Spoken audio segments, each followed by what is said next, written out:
This is Let's Talk Football, 15 picks in 15 minutes, brought to you by Pointspreads.ca, Canada's newest, friendliest, and most extensive sports betting site. I'm your host, Nolan, Dalla. Let's get straight to the NFL Week 2 action. Got an angle here in play that's going to factor into 5 of my wagers this week. Let me tell you about that angle or trend, and that's to fade any winless team when that team is favored. It sounds so simple, and it is simple. If you were to do this over the last 10 years, that is to fade every single winless team when they're favored in any week. Obviously it's going to be week 2, 3, and sometimes 4. That has gone 63 winners and 35 losers. In other words, hitting about 65% across the board with nearly 100 trials. This is statistically relevant in my view to win 2/3 of the games, or cover, I should say, in 2/3 of these situations. When a winless team is favored, bet against them. It's as simple as that. And there are 5 spots this week where that's the case. So that's going to be the basis of 5 of my wagers. But I'm actually going to give you my opinions on all of the NFL action this week, except for the Thursday game, which was played a couple of nights ago. So let's get right to it. Jacksonville is traveling to Tennessee. The Titans are favored by 7.5, and the total is 42.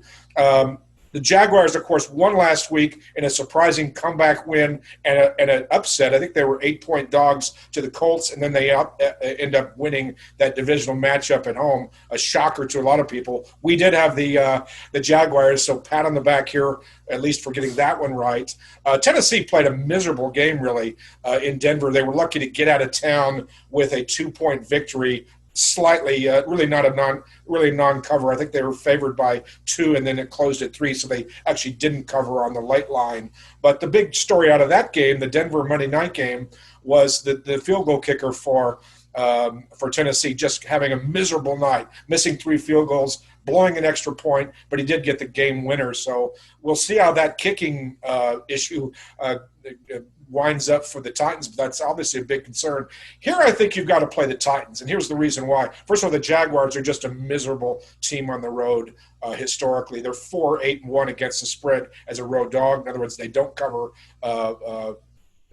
as a road dog often.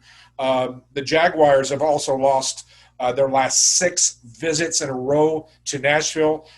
3 of those last 4 losses were by 19 points or more. So they actually just get blown out here historically. And then they're coming off a victory where they actually did not look real good in terms of the yardage gain. And if you look at the statistics of the Jaguars' victory, it's what I call a false win, a false victory. They gave up a lot of yardage. They got some turnovers, and they were, I don't want to say lucky to win.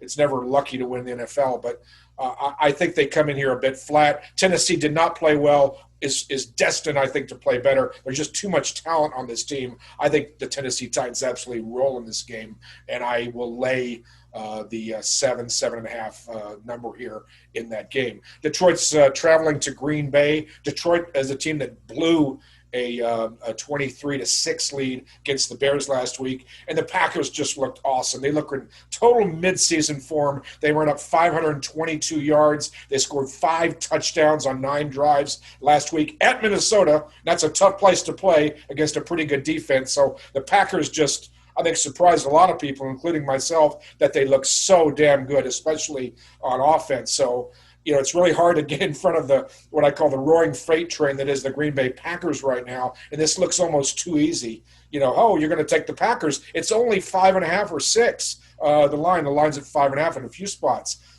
Oh, you got to take the Packers here, right? Well, the thing is that the Lions have actually won 3 of the last 5 visits to Lambeau Field, and they've played the Packers tougher than a lot of people realize. This is a game I'm probably going to stay away from. I might be tempted to play the Lions, though, in the first half, and here's the reason why. The Lions did come out with some fire last week. They built up a big lead against the Bears. They were obviously prepared in that game. The Packers may be a little flat coming in here after an easy win last week. I think the Lions getting 3.5, catching 4 in a few places in the first half. I think that may be a play here. We're getting over the field goal in a divisional game. Lions need this game probably a little more. I know it's early in the season, but I'd probably play the Lions in the first half. But I would need at least a touchdown probably to play the Lions in the game. So first half, yes on the Lions. Nothing other than that. The Rams are traveling to Philadelphia. This has been this point spread has been all over the board all week.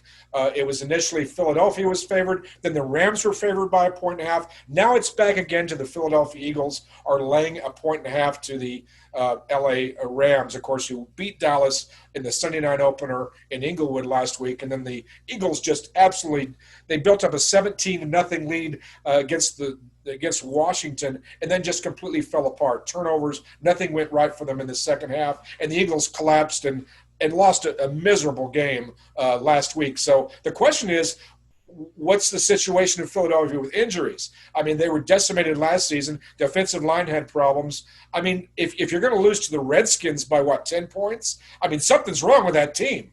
And now they're favored. They're favored over the Rams, who looked pretty damn good. They stopped the Cowboys and won the game. So this is one of those games I talked earlier about the angle where you're going to bet against the winless teams that are favored, and now the Eagles are suddenly favored by 1.5. Man, give me the LA Rams in this game plus the 1.5. I also will do the basic strategy teaser here, because if you get the 1.5 on a 6-point teaser, you can tease it back over the 7 over a touchdown to 7.5. So I like the Rams here both as a side and also on the teaser. So I've got 2 wagers that are connected to this game. Carolina's traveling to Tampa Bay. This is a really interesting game to see what – obviously all eyes are going to be on Tom Brady, who did not look good, throwing the pick sixes at New Orleans last week. Now they're playing against a team they should defeat. They should defeat the Carolina Panthers, very weak. The Panthers just gave up a massive amount, chunks of yards, big plays to the Las Vegas Raiders last week at home. And, if you're giving up that kind of chunks of yardage to the Raiders, who knows what Tampa will do here. Tampa, though, is laying 8.5. That's a lot of points in a divisional game, total of 47.5. This is a game that I just probably don't really want to touch. I'm certainly not going to lay that kind of a number. But this, again, fits into our angle. We talked about the winless teams being favored. Well, these are 2 winless teams. Tampa lost at New Orleans last week. They're laying 8. So it says, don't think about it, just do it. I'm going to play the Carolina Panthers plus 8.5 in this game, purely because of the angle. So we'll see how that goes. Next down the line, we have Buffalo traveling to Miami. Buffalo Bills are favored, a road division favorite by 3. The total is 42. Buffalo just destroyed the Jets last week. It was a total mismatch. And then Miami just had some serious problems, especially on offense, playing against the New England Patriots. And Miami's now returning home. Over the last 4 seasons, Miami Dolphins 11-7-1 against the spread as a home underdog. This is a very underrated team at home. And the over in the Miami Dolphins home games just seems to get there. Now, that's been a bad defense, and then they're throwing the ball a lot in the second half with Ryan Fitzpatrick now still taking snaps there. So I lean over in this game. It's 42. We're seeing some continued maturity from Allen and the Bills offense. I think they'll certainly score some points here, and I also think the Dolphins will be forced into maybe a catch-up mode.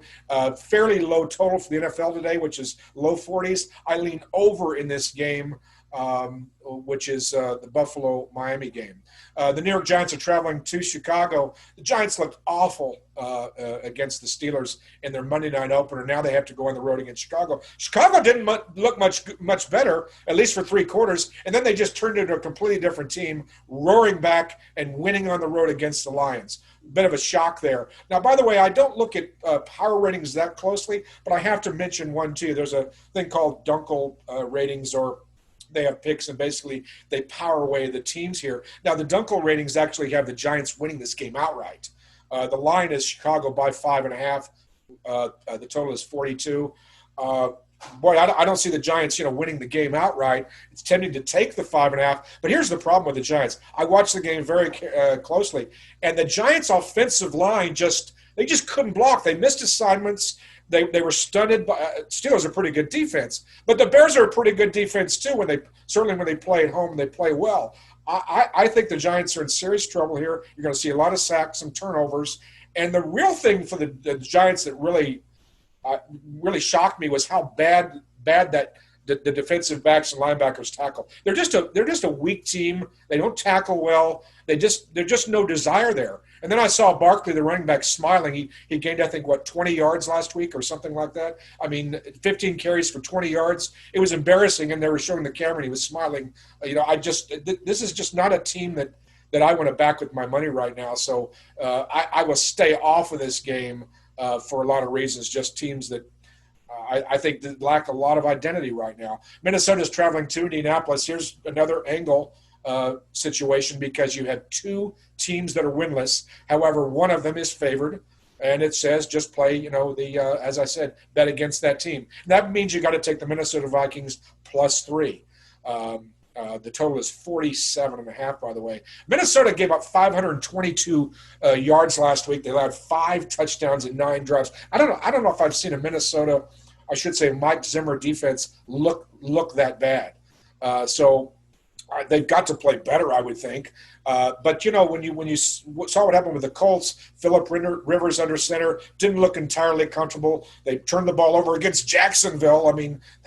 That's not anything to brag about. So, but the Vikings, I think, are the play here. And even though the Colts outgained the Jaguars last week, I think it was 445 to 241 in yardage. They only scored 17 points, and they had trouble in the red zone. So I think there's a lot of reasons to fade the Colts here. In basically what I call the coin flip game, which you have two teams that really need this. They both didn't look good last week. Give me the 3 points. And so because of the angle, I'm going to take the Vikings easy here. Atlanta at Dallas, two teams that also lost last week. The Falcons losing maybe is not quite as big a surprise because they're playing a very good Seattle team. Dallas, though, just couldn't make the big plays when they needed them last week playing at the Rams. Now, Dallas is laying 4 here. The total is very high at 53.5. Maybe that total is, maybe that's where it should be because the Atlanta defense is so bad. And Dallas could certainly explode, and the Falcons could explode on offense too. But Atlanta gained 506 yards last week. They threw for 434. That's Matt Ryan at quarterback. But they were -2 in turnovers, so that's one of the main reasons the Falcons lost. Plus, their defense just stinks. The defense is a pig. So the Falcons are very hard to back with my money here. But again, the angle. Dallas is a winless team. They're favored, so I'm going to take the Atlanta Falcons +4. By the way, in some spots, this is already down to +3.5. So try to grab the 4 if you can because that's a key number in NFL betting. San Francisco is playing at the New York Jets. Both of these teams lost last week, and San Francisco's laying a touchdown on the road in an East Coast game going through across 3 time zones, total of 43.5. The 49ers scored only 10 points in 4 trips into the red zone last week. They converted something like 2 of 11 third downs. The 49ers are really did not look good offensively. In fact, this offense does not look crisp. Dating all the way back to, say, late last season. The 49ers offense, there's something going on there. Not sure what it is. And then, of course, they're playing the high-flying Cardinals who ran up some offense. But the defense now, you've got to ask some questions about the defense as well. Now, the thing is that you're playing the New York Jets, which are arguably the worst team in the NFL. I don't know how you can make a case for the New York Jets. You really can't, except for this. The last 3 seasons, the Jets have been a losing team, but they are 10-6-1. I'll repeat that, 10-6-1 against the spread the last 3 seasons as a home dog. So for whatever that's worth, this team, even though it's bad, they do at least, play somewhat competitively against the spread. 10-6-1 is nothing to sneeze at. So I'm going to take the Jets here. Again, it's the angle. It's totally predicated on the angle. I would have to just hold my nose and cover my eyes to watch this game betting on the Jets, but I'm going to go on and go with the angle purely because of that. So I've got the New York Jets +7. We'll see what happens. Famous last words. The Washington football team is playing at Arizona. Arizona's favored by a touchdown, -7. The total 46.5. Washington gained only 239 yards last week, but the reason they beat Philadelphia, they came back and won that game, overcoming a 17 nothing deficit, is they were +3 in turnovers in that upset victory. So the last 4 seasons, though, don't sell Washington short. This has been a really bad franchise, but on the road as an underdog, they're 15-10 against the spread. So the Washington has actually overperformed, according to odds makers here, against the spread on the road. But Arizona, I think this is now the team that's on this.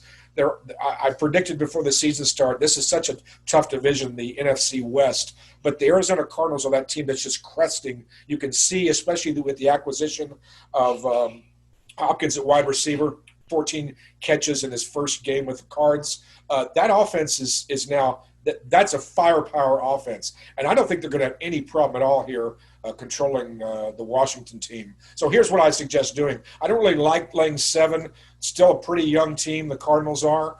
So I think that this is one of those teasable games. You can take the 7 and take a 6-point teaser, tease it down to -1, which essentially means just win the game. Just win the game. That's all you got to have happen to have this teaser come in. So I think this is one of those very teasable games. The Washington could backdoor something or what have you, but you still, at -1, you probably get there. I can't see Washington getting, another victory, going up 2-0. I just can't see it happening, especially given they really were outplayed most of the Philadelphia game last week. So again, I'm going to take the Arizona Cardinals on a 6-point teaser. I'll sum up this all the way at the end of the show. Baltimore's traveling to Houston. This line has been dropping all week. The Ravens are now about 7, laying about 7.5. I think it was 8.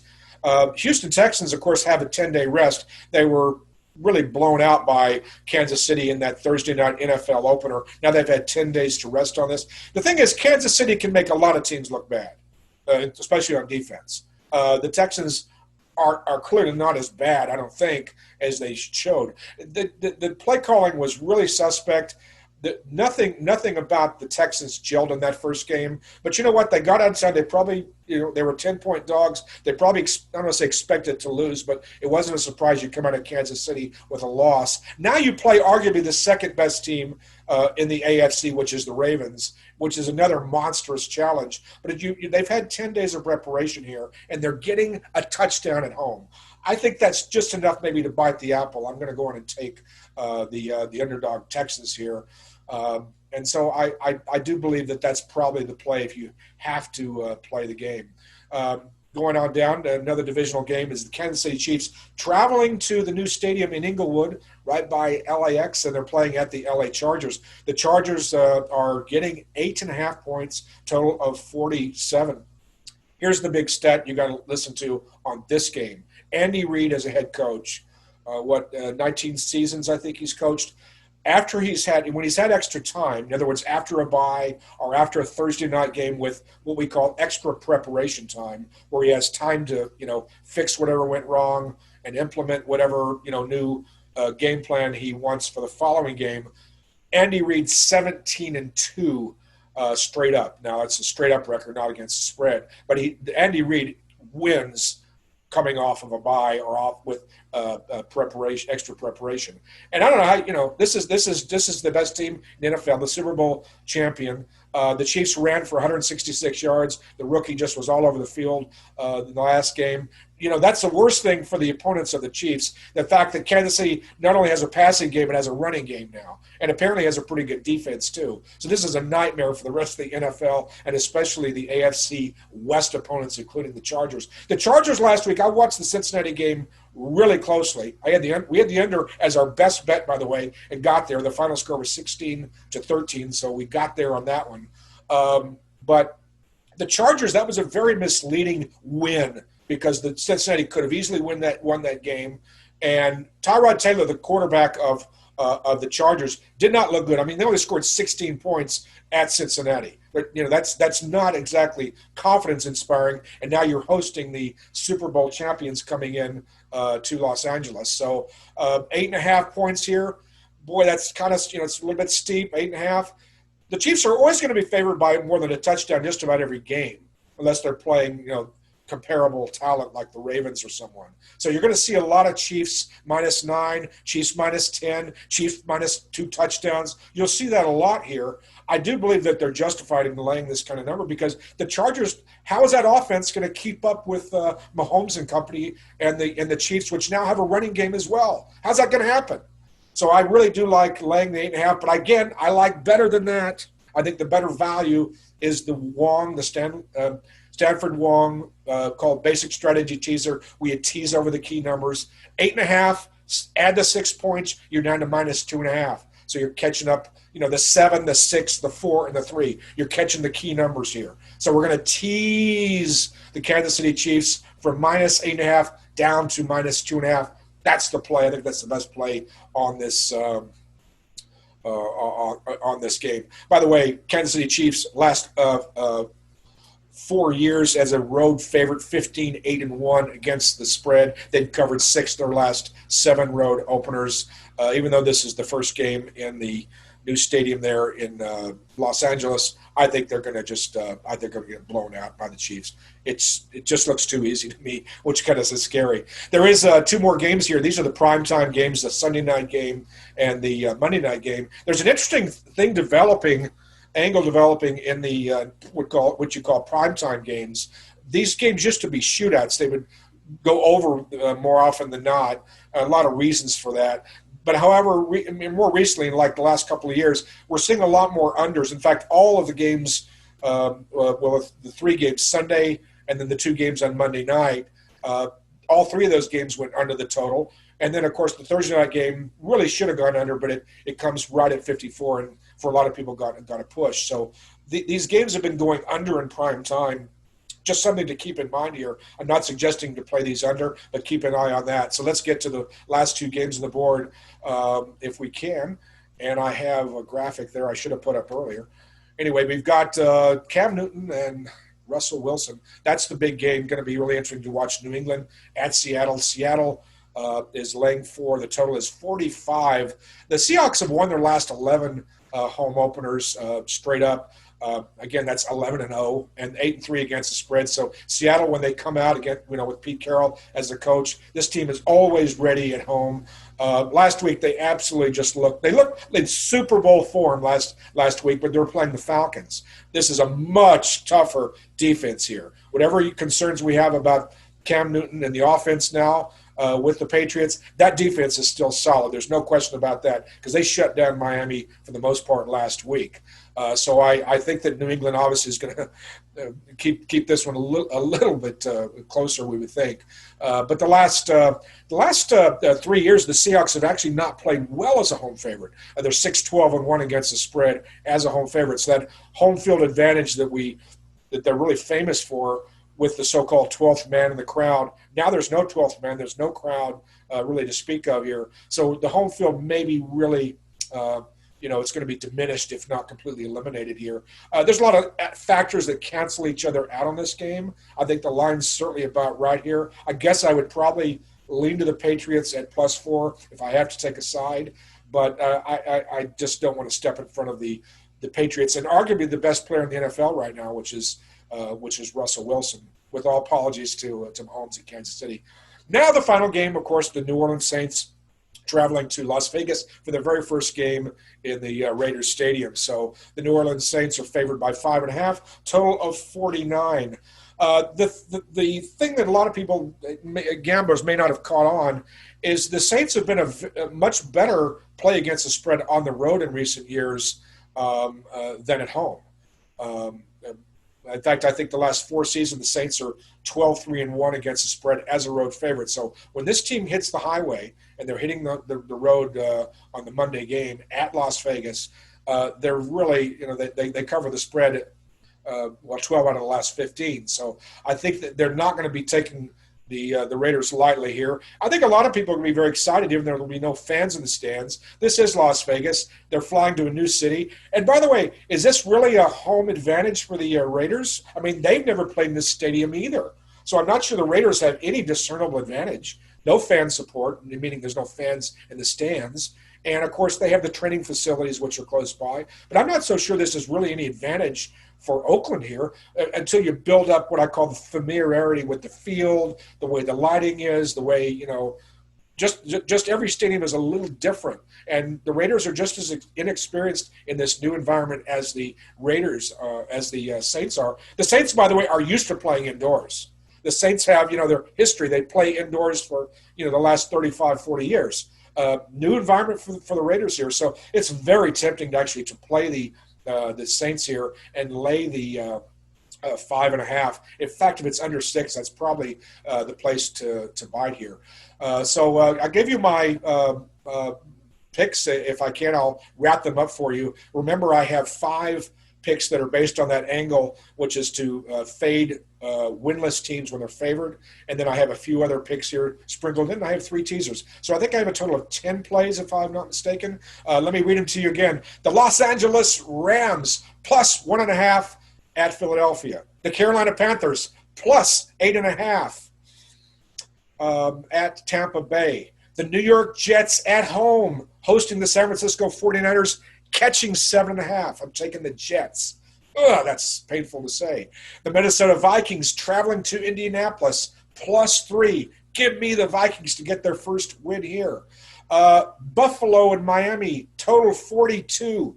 Give me the over. I think this thing sails over. One of these teams is going to score some points. Probably Buffalo, but we'll see. Atlanta plus 4. I wish I would have moved early in the week and got it at 5. I'm not sure it really matters here. Should be a close game. I think Atlanta keeps this close. Atlanta Falcons plus 4 at Dallas. The Houston Texans, 10-day rest, plus 7.5. Hosting certainly one of the best teams in the NFL, the Baltimore Ravens. I'm going to give the edge to the Texans here, catching the hook on the touchdown at 7.5. And my 3 teasers, the Arizona Cardinals and LA Rams teased. The LA Rams and Kansas City Chiefs teased. And my best bet of the week is the Arizona Cardinals -1 on the teaser, teased from 7 down to 1, and the Kansas City Chiefs teased from 8.5 down to 2.5. You just need basically these teams to win, which is the Arizona Cardinals and the Kansas City Chiefs. That's my best bet of the week. This is Nolan Dalla for Let's Talk Football, brought to you by Pointspreads.ca, and I'll talk to you next week. Good luck. Let's win some money.